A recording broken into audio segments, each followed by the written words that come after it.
لیکن اس کے باوجود یہ طرح طرح کے اعتراضات کرتے رہتے ہیں، کیونکہ ان کو نفرت ہے صلاۃ و سلام سے۔ کیوں نبی کے تعظیم کے لیے کھڑا ہو گیا؟ کیوں نبی کے بارگاہ میں روزانہ صبح صبح صلاۃ و سلام بھیجتا ہے؟ دیکھیے، یہ صلاۃ و سلام ہم سنی کس کو بھیجتے ہیں؟ کس کی تعظیم کر رہے ہیں؟ اللہ کے رسول کی تعظیم کر رہے ہیں، اس نبی کی تعظیم کے لیے کھڑے ہو رہے ہیں جس کے صدقے میں اللہ تبارک و تعالی نے ساری کائنات کو بنا کر کے بھیجا، جن کو اللہ تبارک و تعالی کہہ رہا ہے کہ ہم نے آپ کو سارے جہاں کے لیے رحمت بنا کر کے بھیجا۔ تو اس نبی کا جب ذکر کیا جائے یا ان کے اوپر درود و سلام پڑھا جائے، تو اگر کھڑے ہو کر کے تعظیماً پڑھ دیا جائے تو اس میں سے روک ٹوک کہاں سے آ گئی؟ اور آئیے میں اپنی بات نہیں، یہ آپ کو اسکرین کے اوپر کتاب نظر آ رہی ہوگی، اخبار الاخیار۔ یہ کوئی عام مولانا نہیں، یہ کوئی آج کل کے مولانا نہیں، بلکہ 550 سال پہلے کے بزرگ ہیں، شیخ عبدالحق محدث دہلوی رحمۃ اللہ تعالی علیہ۔ یہ اپنی کتاب کے اندر 624 نمبر صفحہ پر یہ کیا لکھتے ہیں درود و سلام کے بارے میں؟ یہ کتاب لکھے ہیں، اس کے اندر بزرگان دین کے احوال لکھا انہوں نے، ان کی زندگی، ان کی سیرت لکھی، اور آخر میں یہ دعا لکھ رہے ہیں، اللہ تبارک و تعالیٰ کی بارگاہ میں التجا کر رہے ہیں، دعائیہ کلمات لکھ رہے ہیں کہ اے پاک پروردگار عالم، میرے اس عمل کو قبول فرما، میرے اس نیک کام کو قبول فرما۔ پھر اس کے بعد آگے لکھتے ہیں کہ مجھے یقین ہے کہ میرا ایک ایسا عمل ہے جو تیری بارگاہ سے لوٹے گا نہیں، بلکہ وہ تیری بارگاہ میں ضرور مقبول ہوگی۔ اور وہ عمل کیا ہے؟ وہ عمل یہ ہے کہ میں جب بھی میلاد کے محفل میں جاتا ہوں تو میلاد شریف کے اختتام پر جب میلاد شریف ختم ہوتی ہے تو اس وقت میں تیرے حبیب کے اوپر جو کھڑا ہو کر کے درود و سلام بھیجتا ہوں، مجھے امید ہے کہ وہ صلاۃ و سلام تیری بارگاہ میں ضرور مقبول ہوگی۔ بتائیے، یہ عبدالحق محدث دہلوی، شیخ عبدالحق محدث دہلوی شاہ صاحب کا یہ عمل ہے۔ یہ کہہ رہے ہیں کہ وہ اس پر فخر کر رہے ہیں کہ یہ عمل ضرور رب کی بارگاہ میں قبول ہوگی۔ اور یہ دیوبندی مولانا دیوبندی کیا کہہ رہے ہیں کہ یہ ناپاک ہے، معاذ اللہ۔ اب آئیے، ان کے یہاں پہ پاک کیا ہے؟ ان کے یہاں پہ پاک کیا چیز ہے؟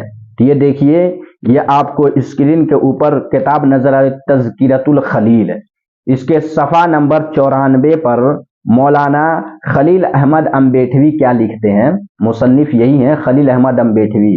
یہ احوال لکھ رہے ہیں کہ ان کے اشرف علی تھانوی کے نانی کا، ان کی زندگی لکھ رہے ہیں، اور کہتے ہیں کہ آخری عمر میں وہ بیمار ہو گئی اور 3 سال تک بستر پہ پڑی رہی، کروٹ بھی نہیں بدل سکتی تھی۔ اور ان کو بیماری کون سی ہوئی تھی؟ انہیں مرض کون سا ہوا تھا؟ لوز موشن کا۔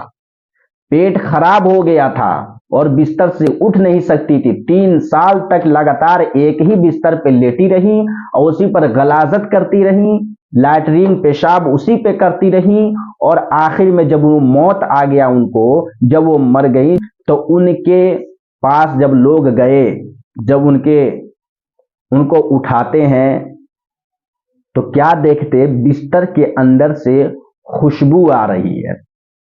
کیا آ رہی ہے؟ وہ بستر جس کے اوپر ان کی نانی 3 سال تک لیٹی رہی، اسی کے اوپر پیشاب، پاخانہ، غلاظت سب وہی پہ کرتی رہی۔ یہ خود لکھ رہے ہیں اپنی کتاب کے اندر، کتاب پر پڑھ دے رہا ہوں میں۔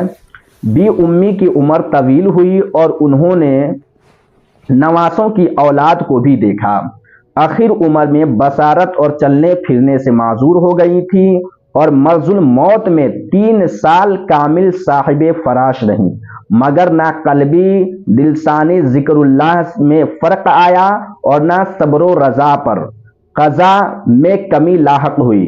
جس مریض کو 3 سال مرض اس حال میں اس طرح گزرے کہ کروٹ بدلنا بھی دشوار ہو، یہ مرض اس حال لوز موشن 3 سال تک رہا اور کروٹ بھی نہیں بدل سکتی تھی، جس بستر پہ تھی اسی پہ لوز موشن، اسی پہ لیٹرنگ، پیشاب، نجاست سب اسی پہ کرتی رہی 3 سال تک۔ دشوار ہو، اس کے متعلق یہ خیال بے موقع نہ تھا کہ بستر کی بدبو دھوبی کے یہاں بھی نہ جائے گی، مگر دیکھنے والوں نے دیکھا کہ غسل کے لیے چارپائی سے اتارنے پر پوتڑے نکالے گئے جو نیچے رکھ دیے جاتے تھے، وہ پوتڑے جو کپڑے تھے ان کو لپیٹ کر کے نانی کے نیچے رکھ دیے جاتے تھے کہ اسی پر نانی لیٹرنگ، پیشاب، نجاست، غلیظہ سب اسی پر کرتی رہے.